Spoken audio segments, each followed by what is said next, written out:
황제를 숭배함에 있어서 2등하면 잠을 못 이루는 도시였습니다. 그만큼 황제 숭배, 어떤 신전을 만들고 이러는 것에 최전방에 서서 열심 중에 열심을 다하는 도시가 바로 오늘 버가모라고 하는 도시였어요. 그런데 참 재밌는 건 산 위에 여러 신전들이 있었습니다. 그 중에서도 제우스 신전이 있었는데요. 오늘 이 사탄의 권자라고 오늘 요한계시록에 이렇게 거명되어 있는 이유가 뭐냐 하면, 제우스 신이 그 산 위에 있는 신전의 의자 위에 이렇게 떡하니 앉아 있는 것에 동상이 있다고 합니다. 네. 느낌 아시겠어요? 산 위에서 한 도시를 쫙 이렇게 통치하고 다스리고 위엄 있게 누가요? 제우스. 여러분 제우스는 들어보셨잖아요, 그죠? 예, 그 제우스 신이 이 버가모라고 하는 도시에 그 산 꼭대기에 신전에 의자에 보좌를 쫙 앉아있다. 참 재밌는 건 요한계시록 4장으로 한번 가볼까요? 4장 2절. 이 제우스 신과 대조되는 부분을 오늘 요한계시록 4장이 아주 싹 비교하고 있는데요. 오늘은 이 사탄의 권자가 있는 곳이 버가모라면, 이 요한계시록 4장은 하늘의 이 성, 하늘의 하나님 나라의 성을 이렇게 비추는데, 4장 2절부터 보시면 한번 눈으로 따라오시면 좋겠습니다. 요한이 이제 본 환상이죠. 내가 곧 성령에 감동되었더니 보라, 하늘의 보좌를 베풀었고, 여기서의 보좌가 아까 그 권자랑 같은 겁니다. 그러니까 제우스 신이 앉아 있고, 땅에는 제우스 신이 이렇게 딱 앉아 있고, 하늘에는 누가 앉아 계신 거죠? 하나님이 보좌에 딱 앉아 계신 거죠. 그걸 지금 대조시켜서 묘사하고 있는 겁니다. 그래서 보시면 그 보좌 위에 앉으신 이가 있는데, 우린 누구인지 너무 잘 압니다. 그 앉으신 이의 모양이 벽옥과 홍보석 같고, 또 무지개가 있어 보좌에 둘렀는데 그 모양이 녹보석 같더라. 좋은 보석은 다 갖다 놓은 겁니다. 네.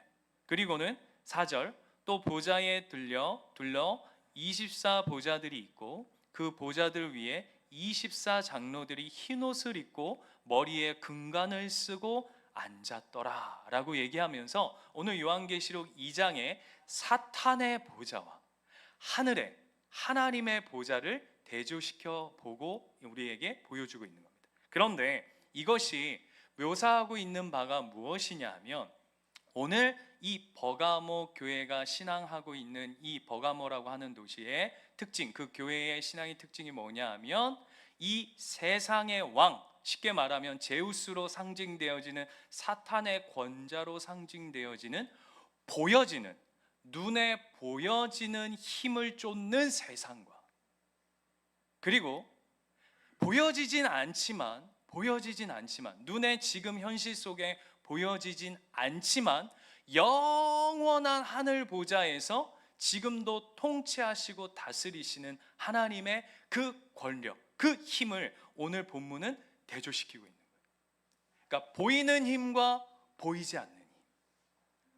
그런데 참 오늘 본문으로 다시 돌아가 보면, 오늘 이 버가모 교회 성도들은 단순히 보여지는 힘, 그러니까 세상의 힘이 그들을 짓누르고 핍박하고 환난을 더하고 그냥 못 살게 하는 정도가 아니라 목숨을 내어 걸어야 하는 정도의 신앙의 모습들 속에서, 너는 보이는 힘을 쫓을 것인가, 아니면 하늘에 보이지 않는 힘을 붙잡을 것인가 라고 하는 것이 오늘 이 버가모 교회에 내려진 중요한 믿음의 분기점이 되는 것이죠.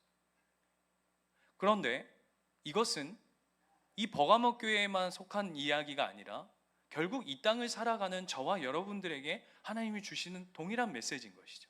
너희들이 보이는 것을 쫓아 살 것인가, 아니면 보이지 않지만 하늘의 힘, 여전히 오늘도 주관하시는 그 하나님의 손을 붙들고 살 것이냐라고 하는 것입니다. 그런데 놀라운 건 오늘 본문 우리가 읽었던 것처럼 이 버가모 교회 성도들은 어떤 결정을 했냐면 내가 보이지 않는 하나님을 붙들며 신앙하겠습니다 라고 하는, 쉽게 말하면 목숨 걸고 내 생명보다, 내 그 어떤 것보다 내 인생에 하나님이 더 중요합니다 라고 하는 고백으로 세상 앞에 세워졌죠. 그게 오늘 우리가 전반전, 아까 우리가 설교의 제목 디딤돌이라고 했던 이 버가모 교회가 칭찬받은 내용들입니다. 그런데 13절로 한번 다시 가볼까요? 참 재밌는 건,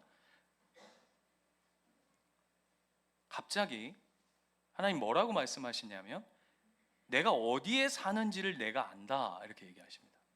그렇죠? 13절에 보시면 내가 어디에 사는지를 내가 아노니 이렇게 돼 있어요. 이게 무슨 말이죠? 내가 너 강북에 사는지, 강남에 사는지, 아니면 너 20평대 사는지, 30평대 사는지, 아니면 한 5, 60평대 사는지, 아니면 뭡니까? 아파트 사는지, 전원주택 사는지, 아니면 전세 사는지, 월세 사는지, 이거를 내가 안다 이런 얘기인가요? 여보세요? 예. 요즘에 그 날씨가 원래 한참 추워야 되는데 겨울에는 추워야 제맛 아닙니까? 그죠? 근데 날씨가 안 추워가지고, 날씨가 따뜻해가지고 막 꽃이 피고 난리가 났대요. 지금 막 지정신이 아닌 거죠. 펴야 할 때 펴야 되는데 지금 날씨가 막 이러니까, 지금 우리 식구들이 그런 거 아니죠? 예. 예, 정신을 바짝 차리고, 예, 귀 기울여 주십시오. 내가 네 어디 사는 줄 안다 라고 하는 이 하나님의 말씀은 어떤 의미입니까? 그렇죠, 이런 얘기입니다. 이런 얘기예요. 성도들아, 네가 어떻게 신앙생활하고 있는지 내가 알아. 너희가 어떤 상황에, 어떤 환경에 처해져 있는지, 어떤 핍박과 환난과 고난 가운데 너의 삶을, 그리고 네가 그 믿음과 신앙을 지켜가기 위해서 하루하루를 견뎌나가고 버텨나가고 있는 것을 내가 안다라고 하는 표현인 것이죠. 너무나도 복된 이야기 아닙니까? 예를 들면 예수님교회 우리 성도들에게 내가 너희들이 이 땅 가운데서 신앙생활하는 거, 왼쪽 무릎 오른쪽 무릎 나가고 그 허리 분질러진 목사랑 신앙생활한다고 고생이 많다 이러면 여러분 어떠세요? 하나님도 아시는구나. 저 못난 목사랑 신앙생활하는 게 얼마나 힘들다는 걸 하나님이 아시는구나 이렇게 생기는, 아무도 지금 아닙니다가 아무도 안 나와서 굉장히 씁쓸한데, 아무튼 그런 얘기를 하는 것처럼 오늘 버가모 교회 교인들에게 이야기하는 거죠. 그런데요, 이 이야기는 조금 더 깊은 의미를 가지고 있습니다. 그게 뭐냐 하면, 자, 잘 들어보세요. 하나님이 오늘 내가 너 어디 살고 있는지 안다 라고 하는 건 단순히 그냥 너 알아, 네 형편을 알아 라고 하는 차원을 넘어서서 하나님이 지금 잘 들으세요. 지금 그리고 여기에 너희를 보내신 뜻과 목적과 이유가 있다라고 하는 내용이 그 안에 담겨져 있는 거예요. 다시요, 너가 어떻게 신앙생활 하는지 알아 라고 하는 그 이야기 속에는 어떤 고백이냐면 지금이라고 하는, 그리고 여기라고 하는 것에 하나님이 너희를 보내신 이유와 목적과 뜻이 분명히 있다라고 하는 것이 이 안에 담겨져 있는 거죠. 예를 들면 이런 겁니다. 교회의 사명은, 그래서 첫 번째 교회로의 부르심의 사명의 첫 번째는 뭐냐 하면 시대의 사명을 우리는 모두 다 안고 살아가고 있습니다. 시대의 사명이 뭡니까? 요즘에 그 서울의 봄이라고 하는 영화가 대박이 나가지고 그 600만, 거기에 등장하는 분이 저랑 같은 성을 가지신 분이죠. 전시들 중에 참 답답한 분들이 참 많은데 기도가 많이 필요합니다. 전시들이, 뭐 전모 씨 이쪽도 있고 뭐 저쪽도 있고, 저 예전에 전모 병욱 뭐 이런 분이 혹시 너랑 형제냐 뭐 이런 뭐 이런 이야기들 들었는데 아무튼 그런데 잘 보세요. 80년대 그 영화가 80년대 군부 독재 시대의 어떤 배경 아닙니까? 그때를 살아간 시대의 그 부르심의 사명, 80년대를 살아가는 자들에게 교회의 부르심이 얼마나 중요한가. 쉽게 말하면 이런 겁니다. 2023년 12월 10일을 살아가는 저와 여러분의 부르심은 무엇이냐는 거죠. 시대의 부르심. 시대의 부르심. 여러분, 제가 한 예를 들게요. 저는 칼빈보다 루터보다 지금 위대한 사람입니다. 표정이 안 좋습니다. 저는 칼빈보다, 여러분 잘 아시는 칼빈보다 루터보다 지금 저는 사명을 가진 사람입니다. 왜죠? 칼빈이 제 아무리 대단하고 루터가 제 아무리 훌륭한 목회자라 할지라도 그분들은 오늘을 못 삽니다. 이 말의 의미를 아시겠어요? 2023년 12월 10일을 살 수 없다고요. 12월 10일에 목회자로서의 부르심을 받은, 교회로서의 사명을 받은 자는 접니다. 마찬가지로 성경에 나오는 집사 중에, 집사님들 잘 들으십시오.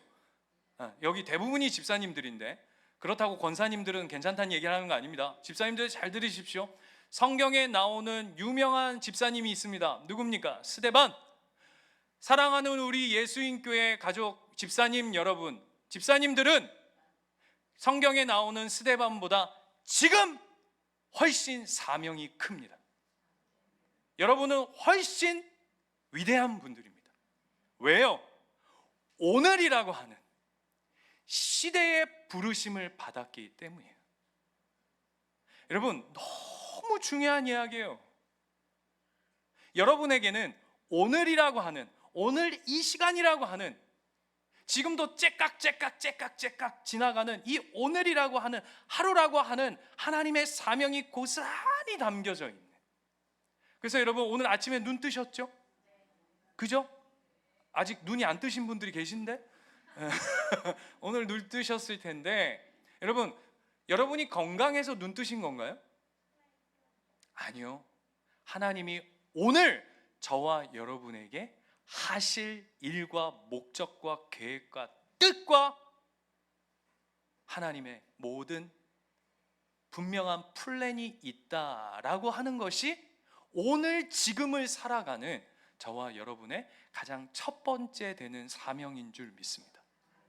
그래서 로마서 12장 2절, 여러분 잘 아시는 로마서 12장 2절 외우시는 분들도 참 많으실 거예요. 로마서 12장 2절, 그 사명을, 교회의 시대의 부르심, 그 사명을 받은 자가 어떻게 살아가라고 명령하시냐면 12장 2절, 우리 한 목소리로 같이 한번 읽어보겠습니다. 시작. 너희는 이 세대를 본받지 말고 오직 마음을 새롭게 함으로 변화를 받아 하나님의 선하시고 기뻐하시고 온전하신 뜻이 무엇인지 분별하도록 하라. 이것이 시대의 부르심을 받은 저와 여러분의 첫 번째 사명 감당의 책임인 줄 믿습니다. 시대를 본받지 말고 하나님의 뜻이 무엇인지 분별하며 신앙하는 하나님의 세대, 하나님의 시대를, 오늘이라고 하는 이 시간을 지켜가는 하나님의 사람으로 세워져 가는 줄 믿습니다. 두 번째는, 시대의 부르심이 첫 번째 사명이라면 두 번째는 뭐냐 하면 이 땅의 사명이 있습니다. 하나님이 교회로서의 부르심, 오늘 버가모 교회라고 하는 것, 내가 안다, 내가 네가 어디서 사는지를 안다라고 하는 것 안에 어떤 사명이 드리워져 있냐 하면, 버가모라고 하는 도시에 그 끔찍한 환난과 핍박과 어려움과, 여러분 우리가 진짜 편하게 오늘 요한계시록의 말씀을 우리가 듣고 있지만, 여러분 이 당시에 이 버가모라고 하는 도시에서 자신의 신앙을 지켜가기 위해 진짜 몸부림을 쳐야 하는, 진짜 몸부림을 쳐야 하는 그 신앙의 삶 속에서 하나님은 오늘 뭐라고 말씀하시냐면 너희를 그 버가모 땅에 보낸 이유와 목적이 분명히 있다라고 하는 거죠. 우리식으로 해볼까요? 저와 여러분을 한국이라고 하는, 대한민국이라고 하는 곳에 보내신 분명한 하나님의 뜻과 목적이 있다는 것이죠. 왜 아무도 아멘을 안 하시죠? 목사님, 지금 같아선 이 나라 진짜 살기 어려워가지고 맨날 아니요. 그럼에도 불구하고 이 땅 가운데 보내신 하나님의 분명한 목적과 이유가 있다. 더 나아가서는 우리 교회적으로 보자면 여러분, 하나님이 우리를 이 양산, 여러분, 저는 부산도 낯설었지만 양산이라는 곳은 우산 다음에 양산인 줄 알았어요. 저는 양산을 들어본 적이 없거든요. 부산도 사실 저희 큰이모가 광안리에서 식당을 해서 어렸을 때 한두 번 내려와본 것이 다였지, 물론 제 고향이 대구지만 저는 서울, 대구만 있는 줄 알았어요. 무시한다는 게 아니라 몰랐다고요. 낯설었다고요. 그런데 양산은 더하죠. 그리고 저는 양산 땅에 개척할 거라고는 진짜 0.0000001%도 생각해 본 적이 없습니다.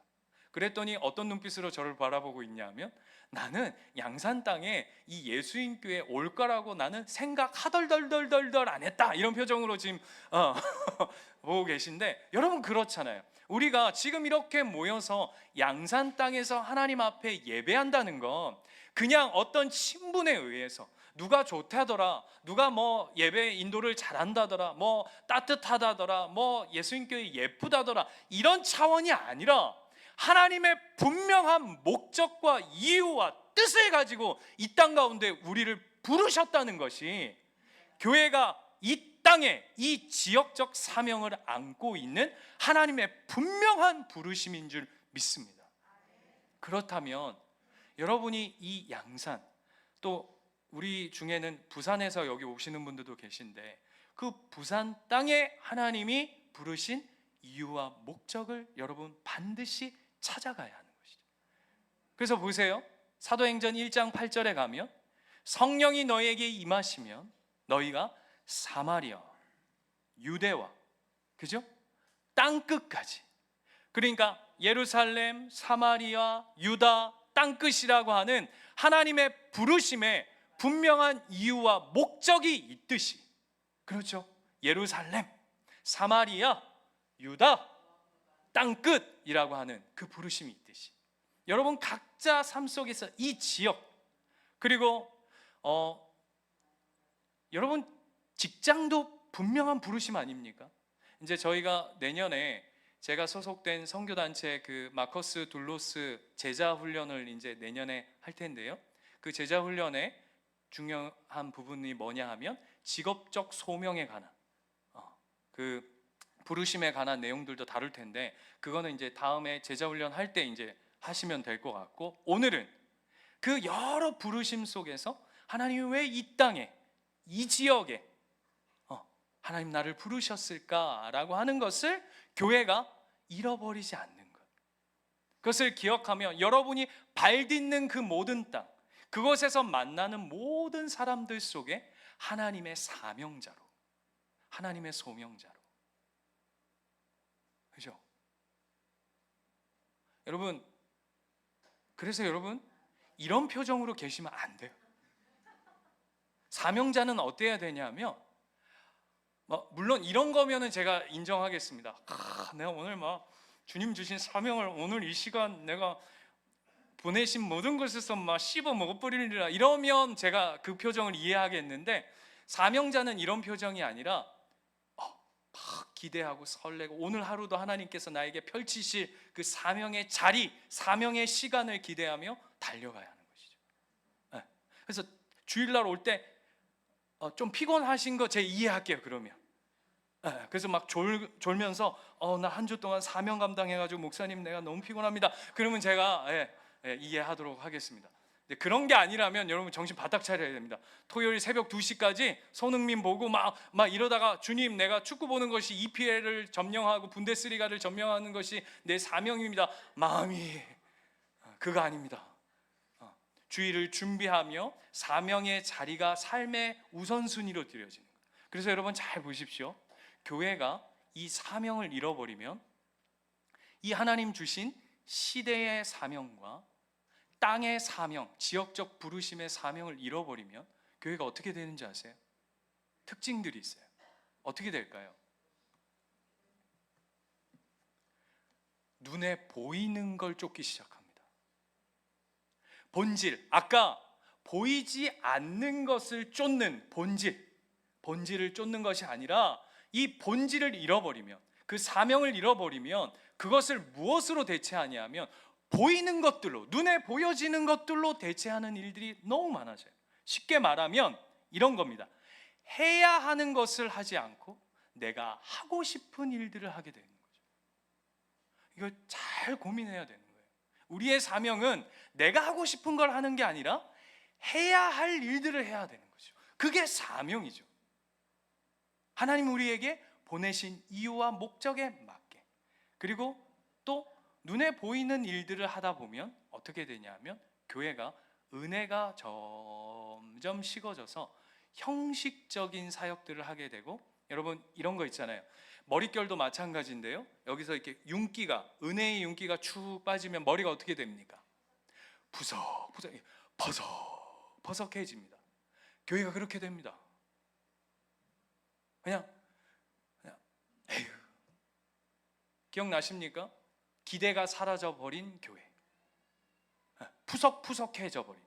그래서 뭘 강조하기 시작하냐면 교회가 숫자를 강조합니다. 숫자. 그리고 어떤 말이 많아지냐면 교회 안에서 이거 하면 안 돼, 이거 하면 안 돼, 이건 하면 안 돼, 이건 하면 안 돼. 이런 얘기들이 수없이 많아져.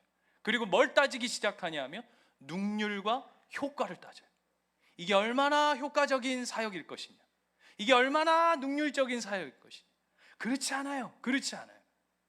은혜 안으로 하나님 한 걸음 한 걸음 들어오는, 그래서 사명을 쫓아가는, 다시요, 내가 해야 할 것을 하는, 하고 싶은 일들이 아니라. 너무나도 중요한 거. 여러분 몇몇 우리 성도들도 아시는 한 목사님이 우리 교회랑 우리 초반에 개척할 때 그 교회에 탐방도 가고 막 이랬었는데, 그 교회도 이제 개척교회에서 이제 제법 성장한 교회로 이렇게 섰는데, 그 목사님이 얼마 전에 페이스북에 글을 하나 이렇게 올렸는데, 그 56세 된 형님 목사님, 그러니까 되게 친하게 지냈던 목사님이 갑자기 소천하셔가지고 거의 그 글에 울부짖는 글을 올렸더라고요. 글을 읽는데 그 애통함과 눈물이 느껴져요. 그 시작이 뭐냐 하면, 형, 왜 이렇게 가? 그러면서 그 다음 구절이 뭐냐 하면, 목사님이 이제 교회 사역을 시작하셨다가 교회 여러 갈등들 이런 게 막 심해서 작정 새벽 기도를 하다가 새벽에 새벽 설교를 인도를 하셔야 되는데 안 올라오시더래요. 그래서 사모님이 남편을 이제 찾으러 간다고 목양실을 똑똑똑 하니까 인기척이 없어가지고 문을 열었더니 심장을 이렇게 부여잡고 그 자리에서 그냥 심장마비로 돌아가신 거예요. 젊은 나이에 그냥 그렇게 가신 거죠. 그러니까 그 동생 목사님이 절규예요, 절규. 뭐라고 써 있냐면, 왜 한마디라도 하고 가지? 왜 맨날 지 탓이라고? 왜 자기가 부족해서 그렇다고? 왜 그러고 살았어? 그냥 한마디라도 하고 가지. 이런 내용들이 쭉 실려 있고, 마지막이 뭐냐면, 하나님, 난 도무지 이해가 안 됩니다. 내가 목사지만 그렇게 신실하게 하나님 마음을 붙잡고 살고자 저렇게 몸부림을 치는 저 종을 어찌 이리 데려가십니까? 하나님, 저는 한 절도 이해가 되지 않습니다. 답답해 미쳐버리겠습니다. 죄송해요, 지랄 발광이라도 하고 싶습니다. 이렇게 이제 쓰고 그 글을 읽는데, 여러분 오늘 이 사명을 지켜가는 자리, 이 버가모 교회가 믿음을 지켜가는 자리, 그냥 이런 생각이 드는 거예요. 그냥 하루하루를 그냥 지지고 볶고 살다가, 저는 그 목사님의 삶이 단순히 그 목사님의 삶의 여정이라고 생각하지 않아요. 제 삶도 오버랩되고 어쩌면 하루하루를 치열하게 살아가고 있는 이곳에 있는 우리 성도들의 삶도 고스란히 담겨 있겠죠. 하루하루를 그냥 지지고 볶고 지지고 볶고 지지고 볶고, 그런데 아무것도 아닌 것처럼 그냥 휘리리 꺼져버리는 촛불처럼, 이게 뭐가 의미가 있을까? 그 사명을 감당하는 것이 보이지 않는 하나님의 힘을 붙잡고 걸어간다는 것이 도대체 나에게 어떤 의미가 있을까? 믿음으로 사세요. 하나님의 뜻을 쫓아 사세요. 아멘 했는데, 그것이 나의 하루하루의 삶 속에, 내 현실 앞에, 내 지금이라고 하는, 그리고 이 땅 가운데 도대체 어떤 것들을 만들어내는가? 때로는 두렵고, 때로는 의심이 들고,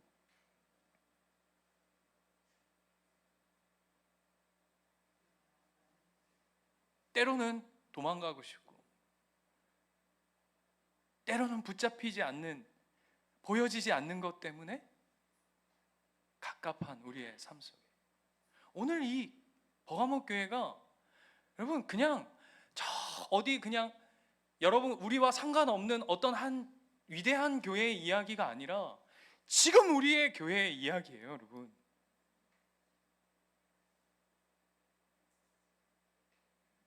뭘까 이게?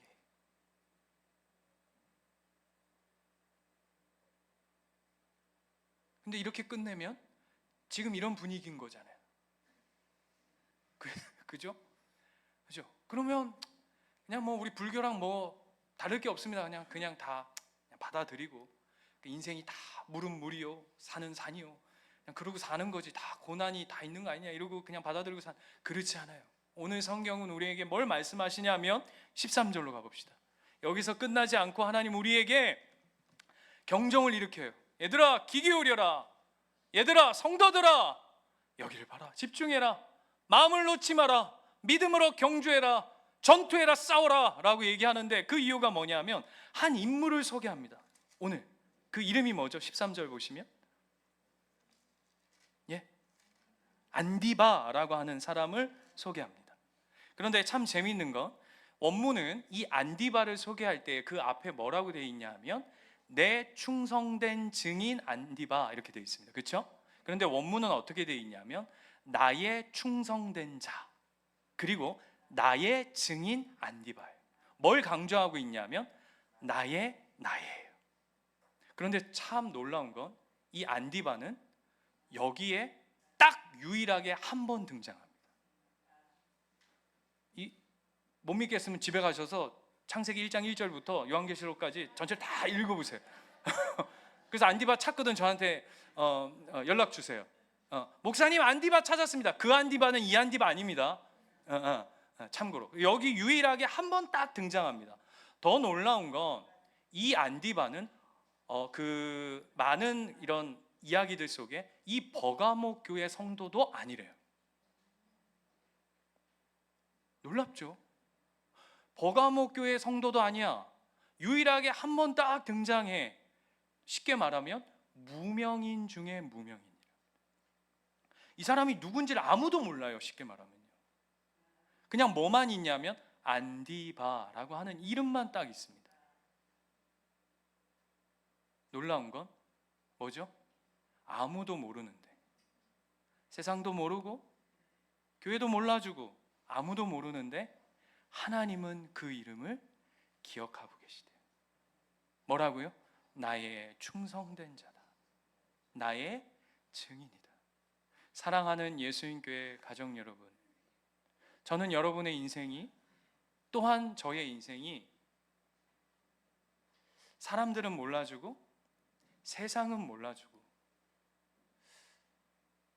묻혀져서 그 인생이 아무것도 아닌 것처럼 초라하고 작디 작은, 어쩌면 그냥 세상적으로는 구멍이 뻥뻥 뚫려져 있는 인생이라 할지라도 이 나의 충성된 자요, 나의 증인이라고 이 부르심을 받는, 그래서 하나님께 그 이름이 기억된 자로 살아가시는 저와 여러분 되시기를 축원드립니다. 이게 얼마나 복된 일이냐 하면, 오늘 이 버가모 교회의 약속의 말씀이 어떻게 끝나는지 한번 가보실까요? 17절이에요. 17절을 가시면 이렇게 돼 있어요. 귀 있는 자는 성령이 교회들에게 하시는 말씀을 들을지어다. 이기는 그에게는 내가 어떤 걸요? 감추었던, 무슨 얘기예요? 보이지 않는. 너희는 세상에 먹고 마시는 걸 쫓아 살았는데 그게 아니라 세상에선 초라하고 세상에선 별 볼 일 없고 세상에선 내가 인정받지 못하고 내가 내 이름 하나 새기지 못하는 그런 인생을 살았다 할지라도, 그럼에도 불구하고 보이지 않는 하늘의 힘, 그 보좌에서 하나님의 온 우주 만물을, 하나님의 한 영혼 한 영혼을 지키고 보호하시고 통치하고 다스리심을, 그분의 보좌로부터 흘러오는 그 힘의 능력을 붙들며, 그래서 아까 그 13절을 보면 내 이름을 굳게 잡아서, 그 하나님의 이름 예수 그리스도의 이름을 굳게 잡은 자로 산다면 세상의 눈에는 보이지 않는 그 감추어진 만나로 너를 배부를 것이다 라고 오늘 약속해 주십니다. 그것만 있는 게 아니에요. 뭐라고 돼 있죠? 또 흰 돌을 줄 터인데 그 돌 위에 새 이름을 기록할 것이 있나니. 이제 우리의 세상의 이름은 지워집니다. 그죠? 우리의 세상의 이름은 다 지워집니다. 그래서 이제 어떤 이름이 새겨질 거냐면 하나님이 우리의 이름을 주신대. 생명책에 기록될 이름. 그죠? 기대되지 않습니까? 목사님, 그러면 제가 가서 제 이름 모르면 어떡합니까? 제발 그런 것 때문에 걱정하지 마세요. 천국으로 불렀는데 지 이름 몰라가지고 못 들어가는 그런, 거기가 무슨 천국입니까? 그죠? 다 알아. 그런데 놀라운 거 보세요. 받은 자 밖에는 그 이름을 알 사람이 없느니라. 다시요. 그 이름을 기록한 것이 있나니 받은 자 밖에는 그 이름을 알 사람이 없느니라. 아멘이십니까? 그 이름에 예입니다. 이럴 거예요. 예수님 이름 써 있고, 예를 들어서 Jesus Christ, 영어로 써 있을지도 모르겠죠? 농담입니다. 또 갔더니 내 이름 영어로 써 있더라. 킴 뭐 이런 거 아니에요. Jesus 이렇게 딱 써 있고 가로치고 저와 여러분의 이름이 딱 써 있을 거예요. 예수 안에 그 이름의 영광 안으로 묶인 자들. 너무 놀랍고 신비로운 은혜 아닙니까? 감추어져 있으나 하나님께 부르심을 받은 인생, 그 시대의 소명으로 살아가는 저와 여러분이 가장 복된 인생인 줄 믿습니다. 제가 너무 좋아하는 찬양이 있습니다. 찬양 제목이 예수 그 이름이에요. 제가 가사를 한번 불러드릴게요. 한번 띄워주시겠습니까? 예수 그 이름 나는 말할 수 없네. 그 이름 속에 있는 비밀을, 그 이름 속에 있는 사랑을, 그 사랑을 말할 수 없어서 그 풍부한 표현 못해서 비밀이 되었네. 그 이름 비밀이 되었네. 사람들 그 이름 건축자의 버린 돌처럼 버렸지만 내 마음에 새겨진 이름은 아름다운 보석. 내게 있는 귀한 비밀이라 내 마음에 숨겨진 기쁨. 예수 오 그 이름 나는 말할 수 없네. 그 이름의 비밀을, 그 이름의 사랑을. 세상은 알지 못하는 그 신비롭고 비밀스러운 예수 그리스도의 이름을 붙잡은 자로 오늘 하루를, 그리고 저와 여러분을 보내신 그 땅에서 하나님의 사람으로 살아가고자 몸부림을 치는 성도로, 하나님의 백성으로 부르심을 받은 그 마음으로 오늘 이 찬양의 고백으로 하나님 앞에 나갑시다.